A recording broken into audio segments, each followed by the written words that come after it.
Hey everyone, and welcome to the Pisgah Podcast. We are your hosts. I'm Mangler, and that is Drew, and you are listening to Pisgah. We're coming to you live from all over Henderson County.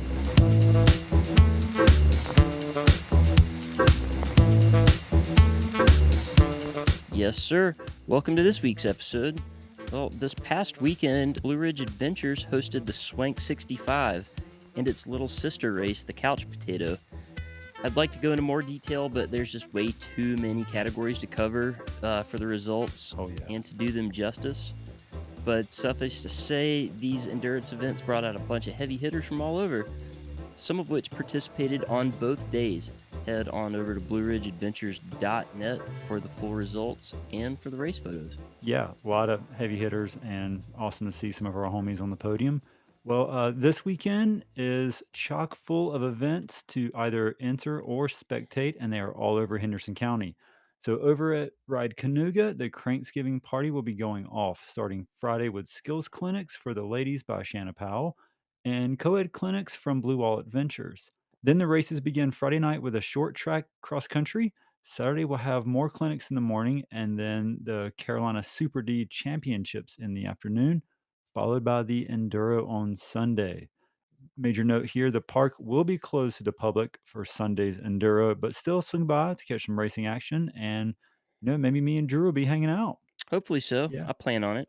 And on Saturday after the Super D, you can head over to the Riveter for some beer specials at their libation station. And under the Canopy Jump Jam, there will be discounted admission for Cranksgiving attendees. So you can save a couple bucks that way. Yeah, for sure. If you're in the area, it's not very far, and it's a cool place to kind of maybe go and wind down and commiserate with your fellow racers or fellow spectators about what went down during the day. Yeah, absolutely. And also, this weekend at Jackson Park in Hendersonville is the NCGP of Cyclocross. This is the final UCI cyclocross race in the U.S. before Cyclocross Nationals in December. Aside from the professional UCI cyclocross categories, all of the other categories will also be going all in for their last ditch effort to move up in the start grid for nationals. For this week's episode, I actually talked with Chris Bennett, who's going to be the announcer for the NCGP and has been for the past several years. He's going to set the stage for us for the drama that's going to unfold this weekend. And then after that, I've got a quick conversation with pro racer Kerry Warner, who cut his teeth racing cyclocross while at Lees McRae College in Banner Elk. Listen on to hear about the challenge that he faces this weekend and how he splits up his racing between mountain bike, road, and cyclocross depending on the seasons. All right, let's see what Chris has got to say.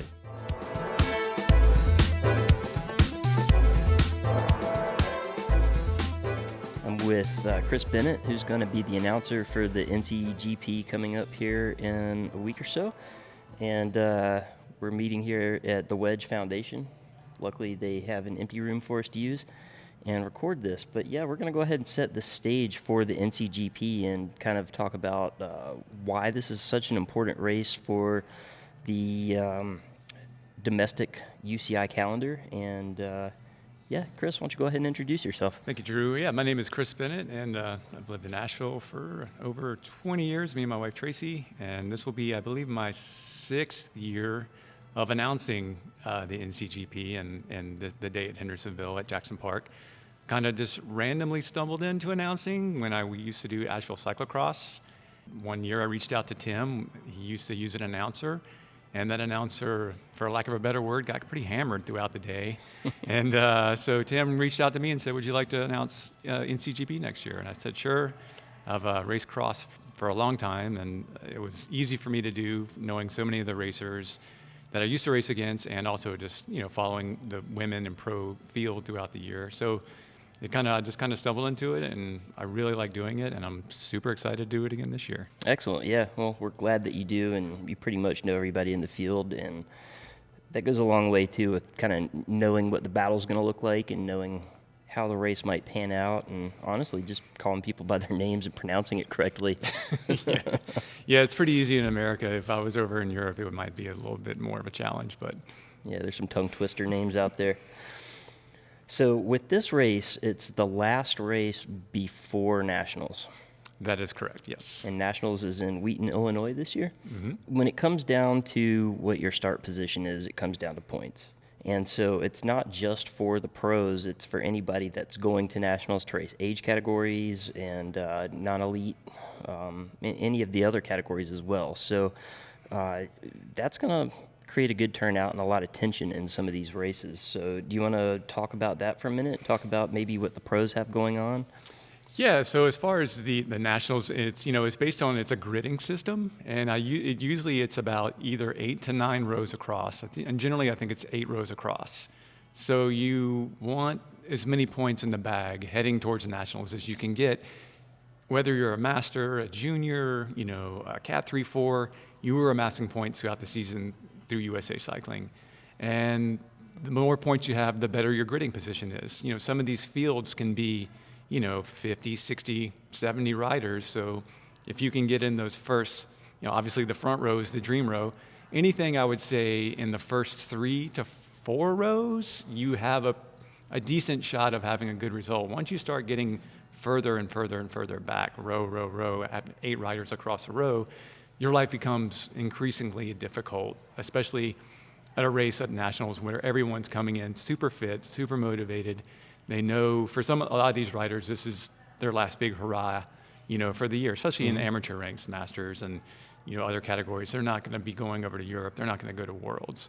So it's super important. And I think with Tim bookending the Pro CX calendar, people will be there. It's a C2 race, and they'll be there to get those last minute points before Nationals kicks off. And also for the UCI category, the points amassed, is that how people are named to the team, the U.S. team for Worlds, or is that predetermined for the season? I think I would say for the selectors of USA Cycling, I think they'll make their selections after Nationals. A person who comes to mind is one of our own locals, Tristan Cowie. He went out to do Nationals, I believe, that year in Reno, and I believe was 7th place and was selected after that process. I mean, obviously, he represented very well throughout the season at the bigger races and at the UCI races. But I really think when it comes to getting that last second attention, I think the picture becomes more clear after Nationals for, I think, the elite riders in the men and women category. Okay. I think that makes more sense too. Because you could have all the points, but if you got your points at the beginning of the season and you've burnt your candle down, you don't have much of a wick left. They want to send some fresh people too. Right, and if you have been just, for lack of a better word, maybe just cherry picking like some lower categories, and basing your season around C2 races, getting points there, but when you go to Nationals, you're racing against the cream of the crop. Right. So if you show up at Nationals and have like a top 5, a top 8 against the top riders in the country, I think that backs up a lot of, gives the selectors much more credibility in who they pick to go across to, represent Worlds, or in this year, not even have to go across, actually just go down to Fayetteville, For Arkansas. sure. So for the UCI Pro race, we have a tight race this year. We for who's going to have the number 1 pinned onto their skin suit for Nationals. Do you want to talk about that? Talk about what the pro race looks like and who might be showing up? For the NCGP, I think we're going to have, right now, just looking at early registration. I actually was checking registration before I came down here.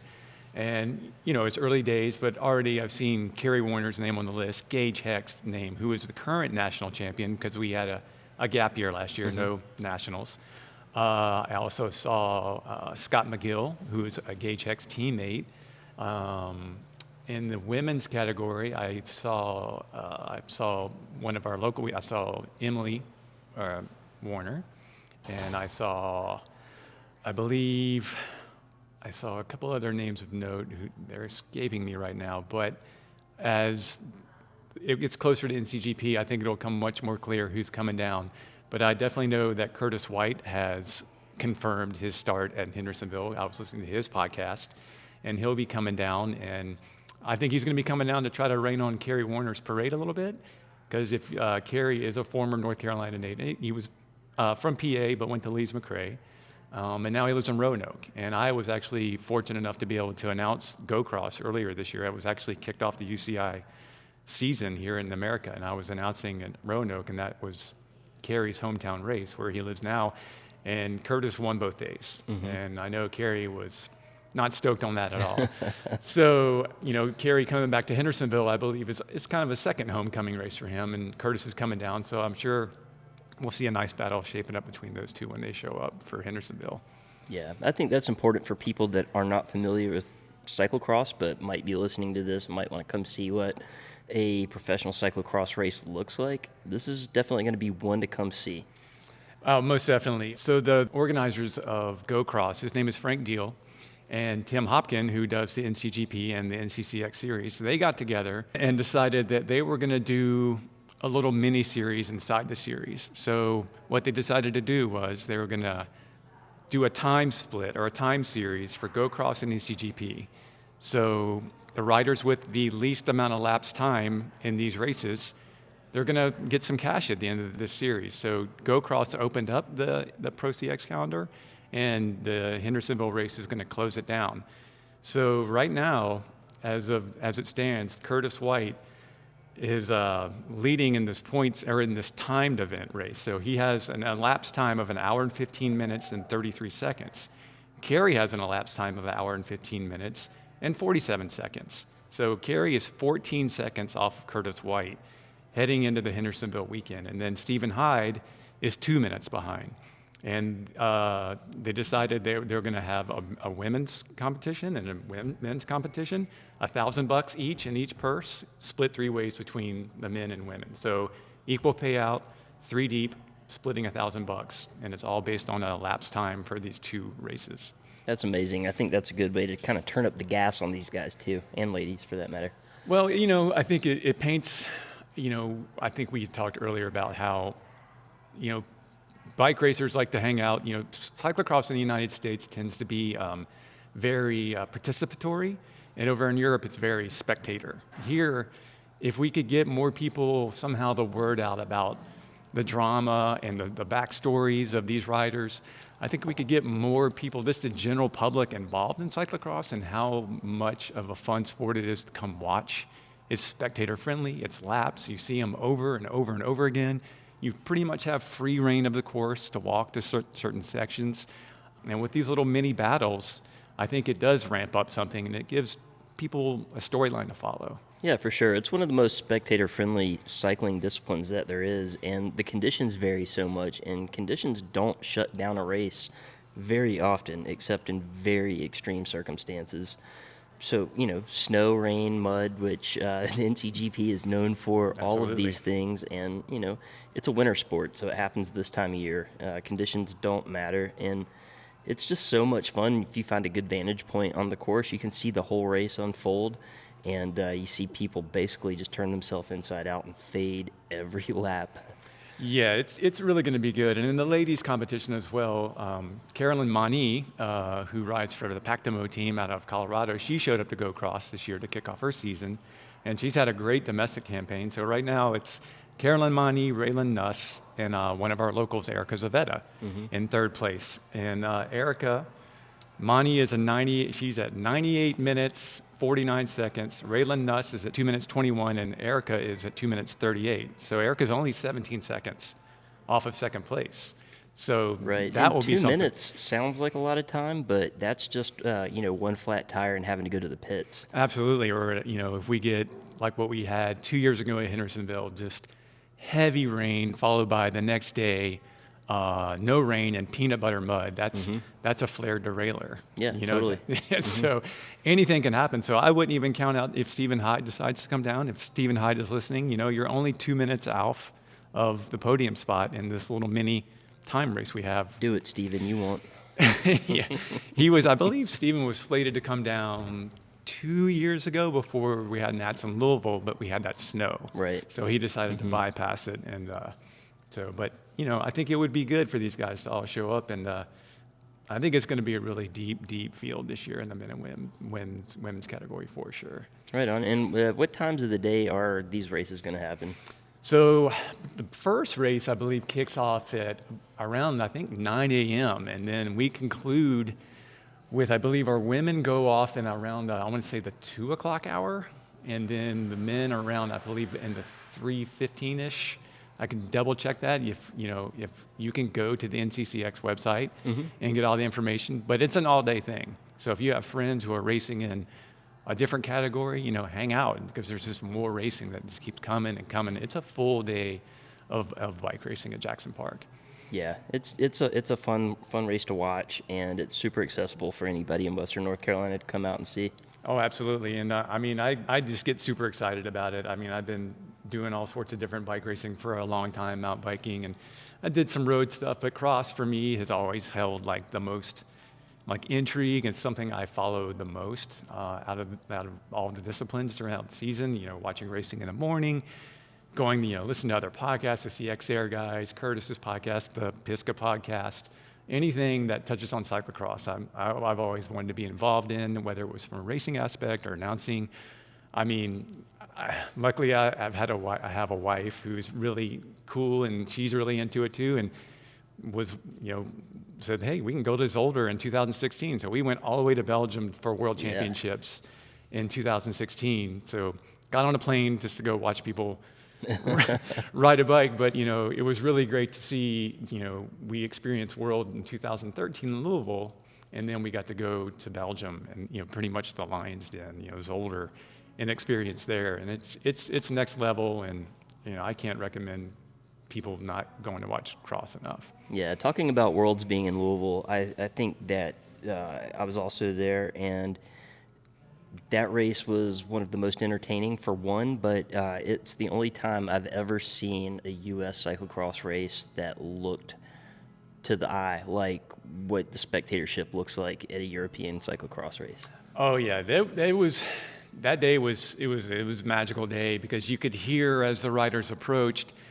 the cacophony of sound as the crowd. It was almost like it was sound surfing. They would ride, and the sound would build, and it would start making its way towards you, and then there were the riders, and everyone's going bananas. And I think the river's about to flood. and holding back the Ohio River, getting ready to basically take over the course, and it was just a crazy day. And I think what the Europeans appreciate about coming across the pond is that the Americans cheer for everybody. Right. In Belgium, it's very selective. You have their fan clubs. They only cheer. We were at Zolder around 30,000 people, and their rider would come by, and they would cheer, and the next rider would come by, and it was like a golf clap. So it's pretty crazy. It's very territorial, very cutthroat over there, especially with the Worlds, because it's nationalities, the Belgians and Dutch, very competitive with one another. Over here, that competition still raged within those countries, but everyone cheered from first to the last place guy. I remember the last place rider was a rider from Hungary in the men's field, and everyone was calling him the Papa John's guy because of his colors of his kit. Had that Papa John's look, and Papa John's was a sponsor. So it was an entertaining day, and that's a day I definitely will not forget for sure. Very cool. Was there anything else that you want to touch on?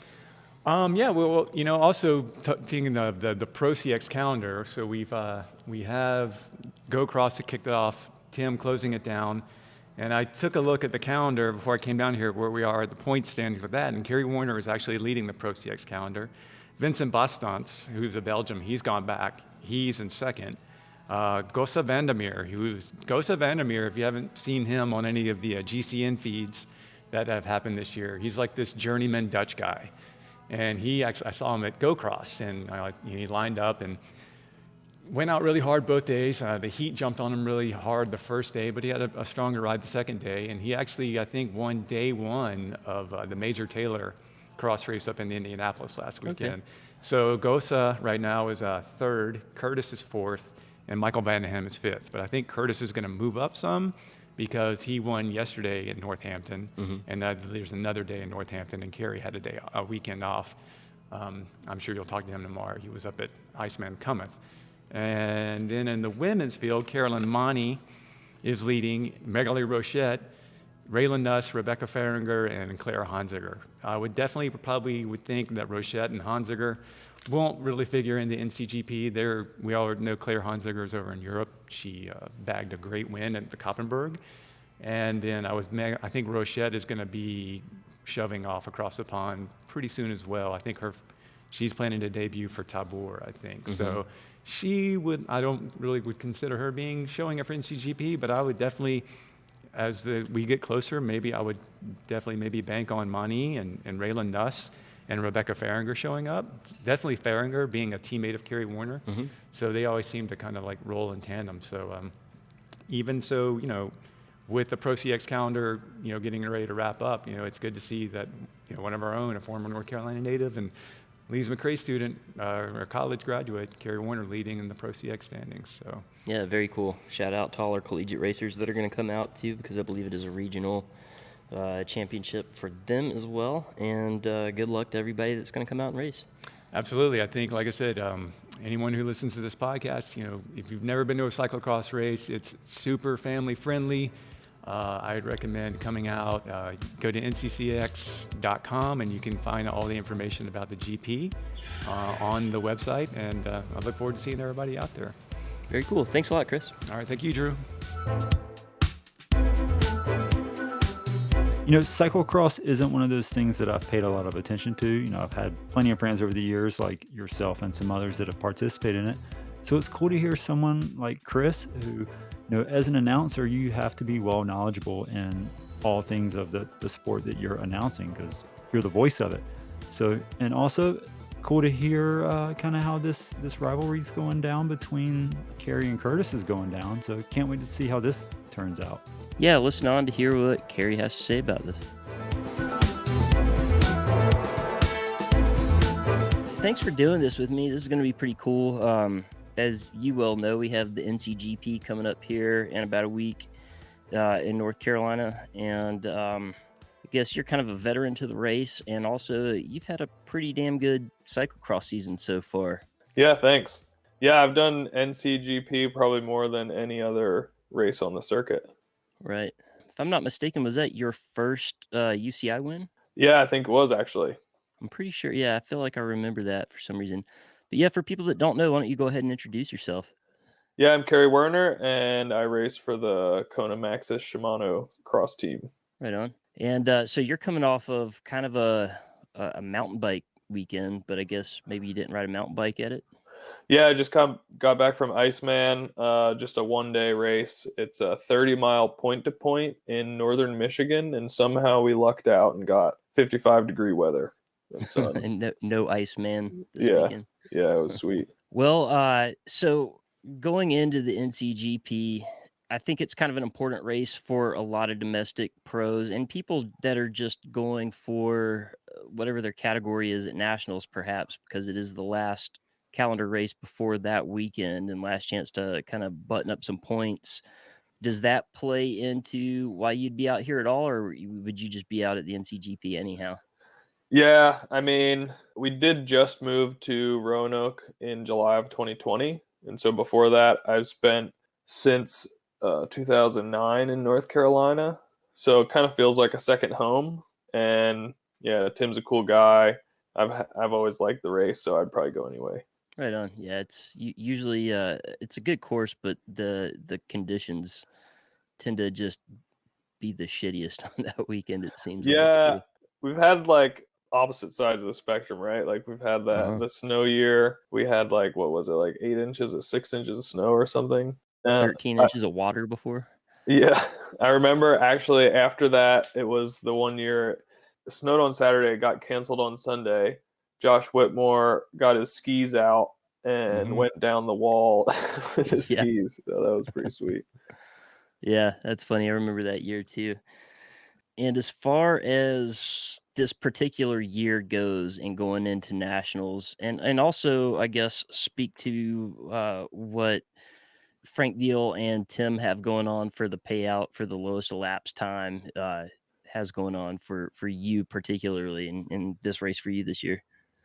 Yeah, it was kind of interesting. So Frank and Tim partnered up to make a series. So it's time based, and so both Saturday and Sunday at Go Cross, and then both Saturday and Sunday at NCGP. And there's a cash bonus for first, second, and third. So I think it's only a K over 3 places, but I mean that's some extra money on a C2 weekend, and yeah, it makes it exciting too. Yeah, It's for weird sure. because it's the first race of the season and now the last race of the season, so it's like kind of interesting. Bookends it nice, and Yeah. I think it's just an interesting way to stir the pot, really. Yeah, absolutely. Well, keeps you a little bit more motivated, especially some of these guys have been on the road for quite a while. Hmm. And for this particular season, you've done pretty well, I guess. The as far as the point spread goes, it looks like you and Curtis White kind of have maybe a head off going into nationals with this race. Does that factor in to your motivation at all, or? No, I'm looking forward to it. So the way the season was structured, at least for me this year, was like really front end heavy. So we did like 6 weekends in a row. Now we have this little bit of a break period before nationals where NCGP for me falls right in the middle of like 4 or 5 weekends before Nats. So yeah, for me, I got to do a little training and now come back and see what that's done for me. And then yeah, for motivation wise, Curtis is only 14 seconds up on me. So got 2 days to whittle that down and try to claw back the top step. For certain. Yeah, that's 14 seconds. We were talking about it when I was talking about this with Chris. Somebody that's maybe 2 minutes back, that's a flat tire and, having to run to the pits. But 14 seconds is definitely a carrot that you can taste out in front of you. Yeah, I mean, it doesn't take much and like 10 seconds gets away pretty quick. And usually like a race will, sometimes be 20 or 30. So 14 seconds is definitely attainable. Right. But you having good experiences on this course in the past, and you kind of know where to make moves perhaps, and maybe. It goes back to like what you were saying earlier. The weather plays a huge role in how the race goes because if it's Mhm. really dry, it's just a group race. So I'm kind of hoping it's not going to be harder to put 14 seconds into Curtis if it's dry both days. But For certain. muddy race, man, it's got everything. So we go on some of the off cambers, just like really make things dicey, and then Mhm. big power sections down low in the open field area. So kind of It's hoping kind for a of a little bit of long lap weather. too. For a lot of races, it's got a lower lap count. Am I correct about that? Yeah, I mean it's pretty spread out. It's got a good like Euro feel to it and how it's built. So Mhm. Tim always does a good job with the course. They have a lot of land there at Jackson Park to work with, so it feels like They it should do. be as spread out as they can. It's not like a lot Yeah. of the American races where it's basically on a couple soccer fields and Yeah, they weave it back and exactly. forth as quick as they can. Yeah, no pinwheels of death at Hendersonville. No, no chintzy features. It's all the real deal. In past experiences, is there anything that you've learned from a particular past race at Hendersonville that you'll put in the bank for this one? Well, I know that like the off camber by the start finish kind of determines everything. At least when you're group racing, I've come into that section a number of times, like in a really tight group battling for either the win or, the podium or whatever. And the moves that happen right there on the finish on the off camber usually dictate where the win comes from. Yeah, I can see that. That makes sense to me. So Well, whether it's cool. like dry and positioning or if it's mud and you're just like barely hanging on, sliding down Finding it. that rut to bank Yep. into. Yeah. Nice. Well, as far as Hendersonville goes, you've obviously got a history with that race there, but you were also you raced collegiate for Lees McRae, which is within our listening region for certain. But you've also done some of the headiest races that mountain bike races too in Western North Carolina. What does your year look like when you're dicing up mountain bike races? And I guess you've done some crits now in the past year Yeah. and cyclocross. Yeah, well, I mean, I'm already signed up for Pisgah stage race. Pisgah mountain bike stage race happens in April. It's a 5-day mountain bike stage race. So that was canceled the last 2 years because of the pandemic, but now it's going to happen again. So I'm looking forward to that. I've done that quite a few times, like 5 or 6 at this point. And then I've also done the Transylvania Epic 5-day stage race 5 or 6 times. I took once I started cross, I kind of took a step back from like UCI mountain bike racing, and now I get to do the funner, longer, kind of more involved involved events. Like stage races are super fun. I've done BC bike race a few times, and it's kind of nice to like only chase points for cross and not have to worry about that on the mountain bike Yeah. side of things too. That makes sense. We just don't have the infrastructure for UCI style like traditional races here. Even if a non-sanctioned race were to go off, we just don't have a spot for that here in Western North Carolina, really.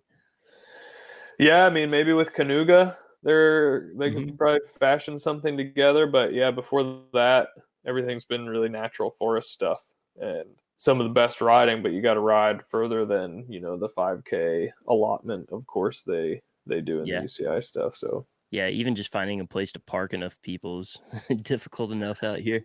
right. But yeah, it's cool with, some of the non-sanctioned races and endurance events and stage races. They figure out a way to make it all happen Yeah, yeah. nonetheless. Yeah, I mean, stage races are usually my favorite because you're like, if somebody's having a stage race in an area, it's a pretty cool area to ride Mhm. in. And then you basically get a tour of like the best stuff over 5 days, and it's fun to ride fast. Yeah, for certain. Yeah, nobody doesn't like riding fast. How you set your year up, do you base it on what you're gonna do for your cyclocross season? Like, is that your focus, or do you kinda pan it out how it needs to go? I do think about cross just because it's so travel intensive and so it takes so much, especially like this first 6 weekends was just so full on. Mhm. And so I kind of try to spread my spring and summer out more and make them a bit more leisurely. So kind of just pick races in a nice kind of a nice time frame that still makes me feel like I haven't been away all summer. Mhm. Is it hard to train if you're doing endurance mountain bike events and then you're doing these short, intense cyclocross events? I've done both as well, so I do know like they take some different kind of focus in how you structure your 5 weeks of training if you do a 5 week cycle, for instance. But yeah, is that a factor at all for the way that you plotted out? No, I typically kind of adapt to the cross effort really well, like really naturally. Some of the longer stuff is stuff I need to work on more. So for me, just kind of hitting that all summer, doing the longer efforts, it actually works well for me because then it doesn't take me, it works in my benefit earlier in the season, then it doesn't take me as long to kind of get back into the swing of VO2 efforts. Yeah, that's nice. I always feel like when you get volume in, trying to find that top end outside of that is a little bit easier than the other way around. Right, right, right. Yeah. And I guess we touched on it earlier, but you raced collegiate for Lee's McRae. Was when you went to a collegiate cycling program, was mountain bike or cyclocross or road? Did you have one of those in mind when you went in to start racing at the collegiate level? Yeah, so I'd been really involved with the national mountain bike team at that point, and I kind of thought I was like a big deal going there.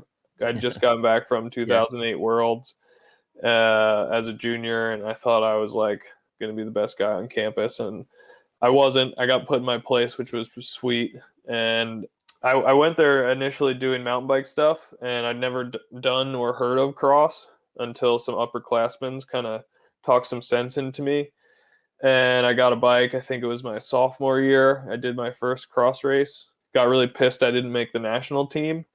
Then, kind of like the next year, it was my goal to be a part of that crew. How long did it take before you became part of the national team? It was that. Well, I guess that was my freshman year. I did that, and then sophomore year, We went to Bend, Oregon, for nationals in I guess 2000, maybe 10, That was and an icy year, wasn't it? it was wet. Yeah, and icy. Yep. Yeah, it was cold. Yeah, I remember that one as well. I don't really necessarily have any other questions for you about, any of this in your career in racing, unless there's anything else that you'd like to touch on. Uh, no, I just hope to see a lot of people at NCGP to kind of cap off the last race of the year. Yeah, we're hoping for that too. And do you want to go ahead and plug your sponsors? Yep, Kona Maxxis Shimano are the three main title sponsors on the team. Kerry Werner on YouTube. I have a cool channel. I do some vlogs and race recaps if you're into that kind of thing. Right on. Well, thanks for doing this. Yeah, of course. We'll see you out there.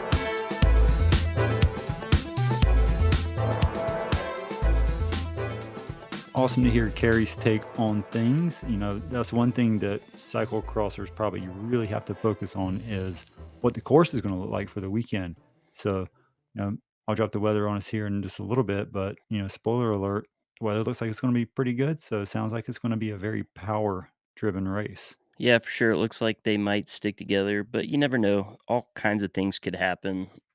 Cyclocross is not a thing you can really plan for because when you do, it's going to screw you up pretty good. But also, props to Kerry for second place at Iceman Cometh up in Michigan a few weeks ago. That's a nice departure from these short, intense cyclocross races at this point in the domestic season. Yeah, and I'm definitely going to have to check out Carrie's channel on YouTube. And if I'm not wrong, these races this weekend are going to have some excellent fall time weather, right? Yeah, man, this weather for this weekend and this week is looking pretty sweet. Ending off the week, we've got some warm highs. On Thursday, we do have a chance of some PM showers, but it's showing a very low amount. Friday into the weekend is going to be a little chillier, but still great bike riding weather. Highs in the low 50s, lows in the low 30s. And so, that's very solid autumn weather. And then leads us into next week with similar temperatures. So, great fall riding weather for sure. Right. And talking about fall, let's also do a let's give our listeners a leaf report. Ooh, okay. I reckon between 90 to 95% of the leaves are on the ground right now. We had some weather and some wind this past hmm weekend. So, yeah, it got a bit breezy, especially up some of those higher elevations.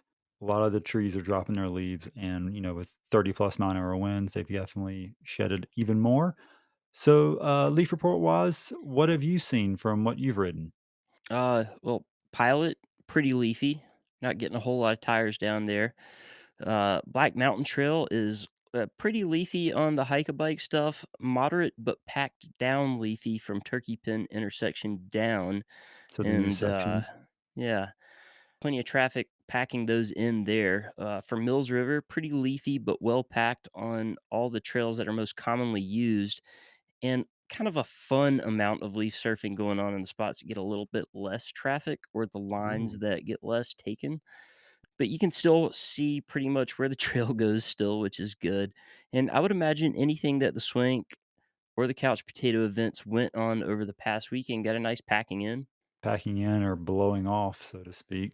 Hmm. I have pretty much been on the road for the past 2 weeks, so I've not had much time at home. But I rode Canoga today, and there was very little leaf coverage on there, but it was nice to see some trails have gotten some updates there. But there's still a lot of leaves on the trees around here, so there's still plenty more to fall. And hopefully they get the trails nice and groomed up for the racing this weekend. Because although it'll be fun to have a bunch of leaves down for the enduro, I think for a proper Super G, a nice groomed course is going to be what's called for. Nice. Well, guys, that is a wrap on this week's episode. And as always, you can find us on social media. Just search Pisgah Podcast.